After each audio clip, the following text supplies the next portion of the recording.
ఎందరో త్యాగమూర్తుల త్యాగఫలం ఆంధ్ర రాష్ట్రం. నేడు ఆంధ్రప్రదేశ్లో ప్రజలు సుఖ సంతోషాలుగా ఉన్నారా? ప్రస్తుతం ప్రజల మధ్య ఉన్న కులాల కుంపట్లు ఎవరి కోసం? చంద్రయాన్ రాకెట్ యుగంలో కూడా వర్ణ విభేదాలు దేనికి సంకేతాలు? రాజకీయ పార్టీల నేతలు ఏం చెప్తున్నారు? నేటి కాలంలో ప్రపంచాన్ని శాసించే మన యువత మేధాశక్తి ఏం కోరుకుంటుంది? తెలుసుకోవాలంటే ఆంధ్ర యువగలం.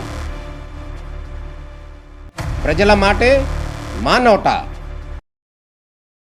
ముద్దు బిడ్డ ప్రతి ఇంటా కూడా పెద్ద కొడుకు అనుకుని పిలిచే మన మాజీ ముఖ్యమంత్రి గారు వైఎస్ జగన్మోహన్ రెడ్డి గారి జన్మదిన సందర్భంగా ఆంధ్ర రాష్ట్ర వ్యాప్తంగా కూడా ప్రతి ఒక్కళ్ళు కూడా ఘనంగా వారికి జన్మదిన వేడుకలు చేస్తున్నారు. గత 5 సంవత్సరాలు మీరు అందరూ కూడా చూశారు. ఎన్నో చక్కటి కార్యక్రమాలు చేసి రాష్ట్ర ప్రజలందరికీ కూడా నేను తోడున్నా అని చెప్పని పరిపాలన చేసిన వ్యక్తి. అదేవిధంగా ఈరోజు వారి పుట్టినరోజు సందర్భంగా ఎన్టీఆర్ జిల్లా దేవినేని అవినాష్ గారి నాయకత్వంలో ఇక్కడ ఈ కార్యక్రమం ఘనంగా నిర్వహించడం జరుగుతుంది. ఈ కార్యక్రమానికి నగర మేయర్ గారు రాయన భాగ్యలక్ష్మి గారు, ఎమ్మెల్సీ గారు మల్లాది విష్ణు గారు, మా డిప్యూటీ మేయర్లు, కార్పొరేటర్స్, వివిధ పార్టీ సీనియర్ నాయకులు అందరూ కూడా రావడం జరిగింది. ఈ 6 నెలల పరిపాలన చూసుకుంటే కనుక రాష్ట్ర ప్రజలందరూ కూడా ఎందుకు ఈ కూటమి ప్రభుత్వాన్ని ఎన్నుకున్నామనే విధంగా చెప్పడానికి సూపర్ 6 అని చెప్పారు.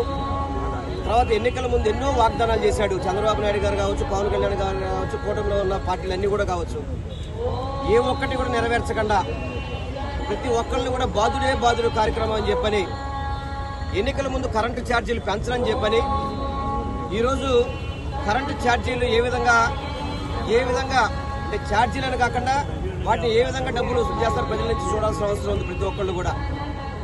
అదేవిధంగా ఉచిత బస్సు అన్నారు, అది ఎక్కడుందో తెలియని పరిస్థితి. గ్యాస్ సిలిండర్స్ అన్నారు, దానికి అనేక నియమ నిబంధనలు పెట్టారు. అదేవిధంగా పెన్షన్లు ఇదివరకు 60 ఏళ్ళు దాటిన ప్రతి వాళ్ళు కూడా పెన్షన్ ఇచ్చే విధంగా జగన్మోహన్ రెడ్డి గారు పరిపాలన చేస్తే ఈరోజు ఆ పెన్షన్లన్నీ తీసేసి నామమాత్రంగా పెన్షన్లు ఇచ్చే విధంగా వీళ్ళు రూపకల్పన చేయడం జరుగుతుంది. అదేవిధంగా గతంలో అయితే కనుక పిల్లలకి అమ్మఒడి జగన్మోహన్ రెడ్డి గారు కుటుంబానికి ఒక అమ్మఒడి ఇస్తే నేను ప్రతి ఇంట్లో కూడా అమ్మఒడి ఇస్తా అని చెప్పి ప్రతి పిల్లలకి ఇస్తా అని చెప్పిన వ్యక్తి అమ్మఒడి మోసం చేశాడు, రైతు భరోసా మోసం చేశాడు, ప్రతి ఒక్కరిని కూడా మహిళల్ని మోసం చేశారు. ఈ కూటమి ప్రభుత్వం ఆంధ్ర రాష్ట్రంలో ఉన్న ప్రతి ఒక్కరిని కూడా మోసం చేస్తూనే వెళ్ళింది. మాట్లాడితే అమరావతి, పోలవరం తప్ప రాష్ట్ర ప్రజలకు సంక్షేమ పథకాలు అందించడం కానివ్వండి, అదేవిధంగా మేము రాగానే రోడ్లన్నీ కూడా అద్భుతంగా చేసేస్తా ఉన్నారు. ఆ రోడ్లకి ఎక్కడా లేని విధంగా, ఏ రాష్ట్రంలో లేని విధంగా ఏదైతే రాష్ట్ర ప్రభుత్వం రోడ్లు ఉన్నాయో వాటికి కూడా టోల్ గేట్లు పెడుతున్నారు. అంటే సంపద సృష్టిస్తామంటే పేద ప్రజల రక్తం పీడించడం అనేది ఈ కూటమి ప్రభుత్వం చేస్తుంది. దయచేసి ఈ కూటమి ప్రభుత్వంలో ఉన్న నాయకులకి చంద్రబాబు నాయుడు గారు కావచ్చు, పవన్ కళ్యాణ్ గారు కావచ్చు, అందరూ చెప్తున్నారు పేద ప్రజలకు మంచి చేయండి. మీరు అభివృద్ధి చేస్తామని చెప్పారు. అభివృద్ధి ఎక్కడ 6 నెలల్లో కనబడిన పరిస్థితే లేదు. ఎందుకంటే ఒక విజయవాడ నగరంలోనే వరదలు వస్తే కనీసం 30 డివిజన్లు వరదలు వచ్చినవి. ఆ డివిజన్లే సరిగ్గా చూడలేని ఈ కూటమి ప్రభుత్వం ఈ రాష్ట్రానికి మేలు చేస్తుందట. ఇది ప్రతి ఒక్కరికి తెలుసు.